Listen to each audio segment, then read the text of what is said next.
Hey guys, what's up? It is GVKcollectibles, and today we're going to be taking a look at the Ember collection, once again, of course. And today we're actually going to be taking a look at the brand new Ray Arnold figure.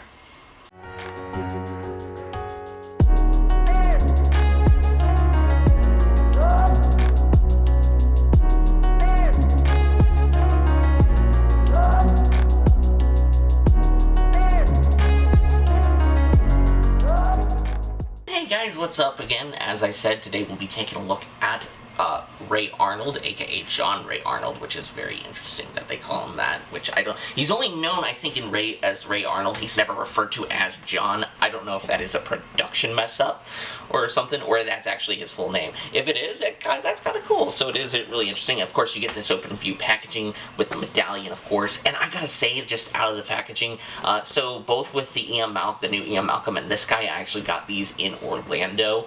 Actually, I think I got Ray Arnold in somewhere in Daytona, I believe, when me and my brother, Jack's Pop Guy, we were actually on our trip to, what was it, to Disneyland in Orlando, so it was really, really cool to find this guy out in the wild. I really, really like it, and it was super cool because this is actually the first, like, kind of figure Ray Arnold's ever gotten, I think, within the Jurassic Park franchise, which is really, really cool to finally see this character specifically come into action figure form, which I'm really excited. Finally comes with a bunch of accessories, which we'll get into, of course. But you get the side of the packaging with the medallion, the Jurassic Park, just to show this is the movie he comes from.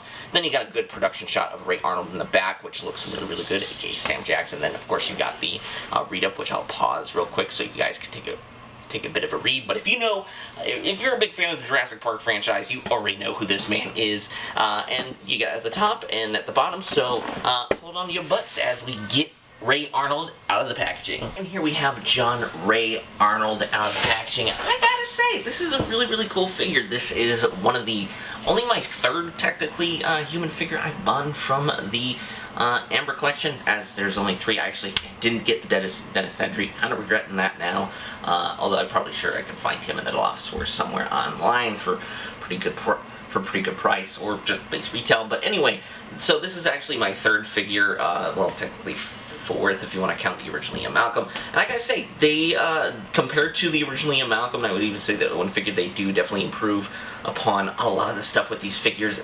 Like, the face sculpt on this Ray Arnold looks incredible. We'll, of course, get into closer details later in the video, but it looks like Samuel L. Jackson, and it's really, really cool. Like, everything, like, the little computer is really, really cool, like, showing, like, the map, all the paddocks on the map, of course, and, of course, all the cool little, just, like, his coat and everything looks so freaking awesome, and he does come with a lot of accessories. He comes with quite a bit of accessories, too, and it's just, for me, I think, as a Jurassic Park fan, it is super cool to have this figure finally in, have this character finally in figure form, because a lot of the characters did get disregarded completely in the original toy lines of like Jurassic Park, because there was only like Grant, Ellie, Robert Muldoon, Ian Malcolm, of course, and Tim Murphy. Those were really the only figures that you got of the Jurassic Park figures. So it is really cool to see us get to this evolution of where we have pretty much we're getting almost all the characters from the original film, which is really, really cool. So, as I did say, he does come with a few accessories, so we will go and take a look at some of those accessories real quick. Alright, and for Ray Arnold's accessories, he does come with a few accessories, of course, and so one of the big ones that he does, actually, we'll start with that. Let's take that one. For the first one he comes with is this headset that he uses for guiding the parks and everything, and telling, like, basically commands and everything when he's in the computer room, the information center, I want to guess, of the park, which is really, really cool. Not really much to say about it. It is a really good molded piece, but it is just plain black, so there really isn't too many paint details on it, which is okay. I mean, it's like a minor accessory in comparison to everything else, so there's that. And he also does come with some interchangeable hands. He has this one right here, which is the left, which looks really good. Really well sculpted. not much to say about that. And he also has this kind of like hand right here, maybe probably when he's like holding the radio, as you guys saw with it on the video, like the preview of the figure itself, which looks really, really good. So with the main two accessories, I want to say is he comes with the detached arm where he gets killed by the Velociraptor, off screen of course, because originally we were actually going to see Ray Arnold's death on screen, but unfortunately when they were filming on Kauai, a hurricane came in and kind of like essentially ruined everything. So it's like kind of a big mystery of like how Ray Arnold died. It's been like kind of speculated throughout the Jurassic Park franchise. I think oh god, I forget his name, but I will put his name in the video right here. But he actually talked about the deleted scene. He actually is probably one of the Clayton Fionti, I believe is his name, Clayton Fionti. I'm probably pronouncing the last name wrong, but he actually does really, really in-depth Jurassic Park videos, which is really, really cool, and he actually talks about the death of Ray Arnold, but it looks really, really cool, really well molded too. No articulation on it, of course, because it's kind of a limp arm, but you do get the blood and everything on top, which looks pretty good.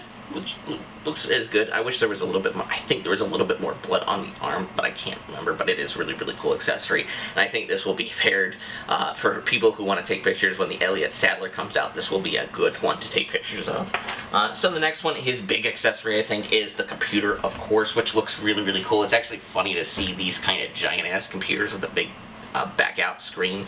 Not back-out, but like the big, essentially, I don't know what it's called, like the back of it, but it is like the computer system basically showing the park, how the park's being run, the tour, and the paddocks on the map. But it is really, really well detailed because you do get a lot of stuff right here. This is, of course, just a sticker, which definitely makes sense because if you do have that kind of technology, but it is kind of, so the cool thing with this, it's kind of like a rubbery plastic, which is really, really cool, very blendable, but it is like pretty hard if you can hear that.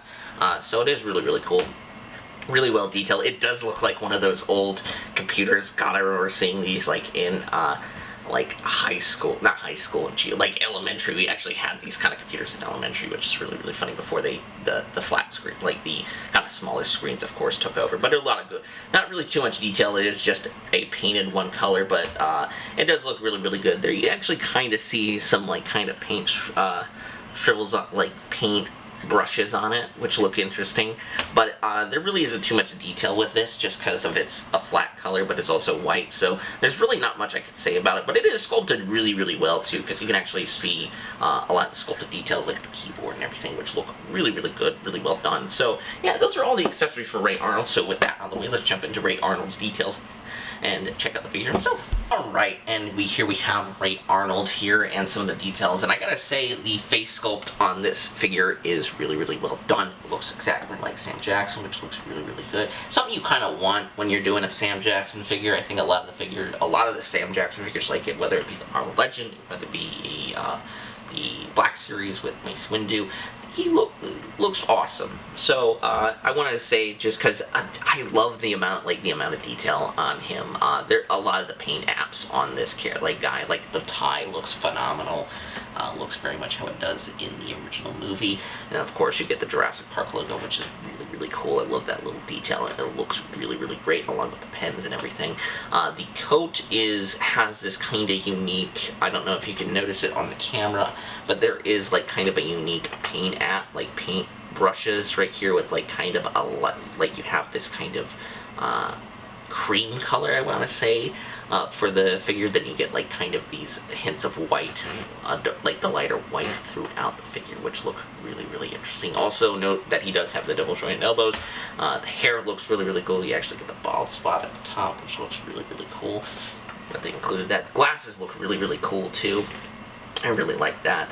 Really cool detail that they included Ray's kind of glasses. And also, so another thing to notice about the pants too, they have the kind of same kind of paint detailing as the coat itself. There are this kind of, I want to say gray color, but you do see like hints of like paintbrush apps here and there.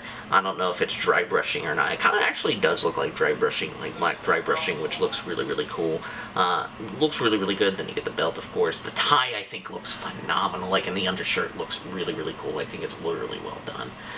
Then you get the bottom of the feet, too, which look really, really good. He does have peg holes at the bottom of the feet, so you can put him on a display base. Even though, like, it's weird, none of the new Mattel figures figures, I think, including this guy and of course the Ian Malcolm. They don't have the new Ian Malcolm. They do not have that base that the originals had. So like the Owen Grady had one and the Ian Malcolm, the OG Ian Malcolm had them. So it is very, very interesting. A lot of cool details on the figure. I really love the sculpting. Like, the sculpting is really, really great on the figure. I think Mattel is continuously doing a great job with this line, especially with the human figures. I'm really glad we are getting more human figures. The Elliot Sadler looks amazing, and the John Hammond looks awesome too, which I'm very excited about. I'm excited that we're getting kind of all these characters too from the original movie. Hopefully we'll get some more characters, because I would love if they did a Roland Tembo figure, because he is probably one of my favorite characters from the Lost World. So yeah, with that out of the way, let's get into the articulation for Ray Arnold and see some size comparisons and give my final thoughts. Alright, and for Ray Arnold's articulation, he can kind of look up, not really all too much. It's kind of a weird joint, but it could be also the molding of the head itself, which is okay. But he can look down, kind of, not really kind of, which is kind of disappointing, because you kind of want him to look at a computer, but it's okay. His arms could move up that far. He does come with a bicep swivel. It's on a swivel, which is very much like the Ian Malcolm figure. He does have double jointed elbows, which is really, really cool. And his hands, much like the Ian Malcolm, are like on a peg, so you can move it up and down, and you can also rotate it all around, which is really, really good. He does have a chest crunch, but it is kind of a little, I think, a little hindered by the tie itself. You can actually move it right back too, much like the Ian Malcolm too. He does have the, it's like kind of like on a swivel, so it's like a swivel, yeah, where you can like move it around. I think I'm probably using that incorrectly, but he can kick out that far. He can't really kick back all too far, but he can actually, I should have mentioned with the Ian Malcolm figure too, he does actually kick out very much like that too, which is really, really cool. Then he also does have the wrist, the thigh swivel. He does have double jointed elbows, and of course he doesn't really have the articulation, but it can move up and down. I think it's just because it's due to ball joints. And also another thing too, this arm pops off too, which is really, really funny, even though he wasn't dressed up like this with his trench coat in the film. So with that out, yeah, so the articulation, pretty good, very similar to the new Ian Malcolm, I think. The lack of the head not being able to move up is a little disappointing, but what can you do? So with that out of the way, let's get into some size comparisons and see what he scales with. Hey Arnold, so I just wanted to make sure, just because I didn't say necessarily how tall the Ian Malcolm figure was, he is kind of roughly very much, I feel like, in the middle of, not quite 6, like, I would say he's actually a definitive 6.5 inch figure, as opposed to, Jerome right here. So here he is compared to some other characters from different, 7-inch figures, different characters from other companies, I should say. Here he is compared to the Ripley, from NECA, the Batman from McFarlane, the Boba Fett Black series, Jerome, and also the new edition of the Marvel Select Captain America from Marvel Select, of course, Diamond Select. So it is interesting to see them side by side. So it is really interesting, because this is, I think when they say this is a 6.5 figure, 6.5 inch figure, this is a 6.95 figure. So it is very interesting to see that this is supposed to be, I feel like, the 6.5 inch scale as opposed to this. So it's really interesting. But he is a pretty good, he's a good size figure though. So like, if you just want to add them to your collection, I think it's perfect for that. But if you do have a problem with scaling, which I don't think you should, so, but yeah, it is really cool to see him next to all these characters. Both real quick, so we have the Ian Malcolm along with Ray Arnold, the Owen figure, and of course the OG Velociraptor, and of course the Tiger Stripe Velociraptor. We have Ray Arnold being really pissed that the Velociraptor took his arm, which I think is funny. I just thought it was just funny to do. But overall thoughts on the Ray Arnold figure, I think it's a great figure. It's really, really cool that we're getting this character within figure form, especially within the 6-inch scale, or the 6.5 inch scale, whatever you want to call this scale. I think it's like 7-inch marketable. But either way, I think it is a really, really cool figure. It's super cool, as I said, to get Ray Arnold as a figure, because he's kind of been disregarded, like John Hammond until recently, has been kind of disregarded in all the Jurassic Park toy lines. So it is really cool that we are getting this figure finally. It looks really, really cool, and I can't wait for like the Elliot Sadler, the John Hammond, and eventually the Alan Grant. I can't wait to get a lot of the Jurassic Park cast within the scale, because I think it's really, really great line. He scales well with the dinosaurs too. I mean, hopefully, because these dinosaurs were scaled to be within this line. So, and they look really, really cool next to each other. So, with that being said, that's it. That is the Figure Review Friday for today. I hope you guys enjoyed it. Hopefully, you leave a like and make sure to hit subscribe, hit the little bell notification so you get notified when we upload. That's come out Monday, What's in the Box Wednesday, and Figure Review Friday, of course. It's just really, really cool to do these figure reviews. I have a fun time doing them. Also check us out on Instagram too, and all links will be down below, and also check me out on Facebook as well. And also check us out on Mercari too. We post a lot of great stuff. As I said before in the previous video, of course, that Ian Malcolm, if not has not been taken quite yet, is still on the video. I will let you know if that Ian Malcolm has been taken or somebody has bought it from me, but probably not. So with that being said, I hope you guys have a wonderful day and peace.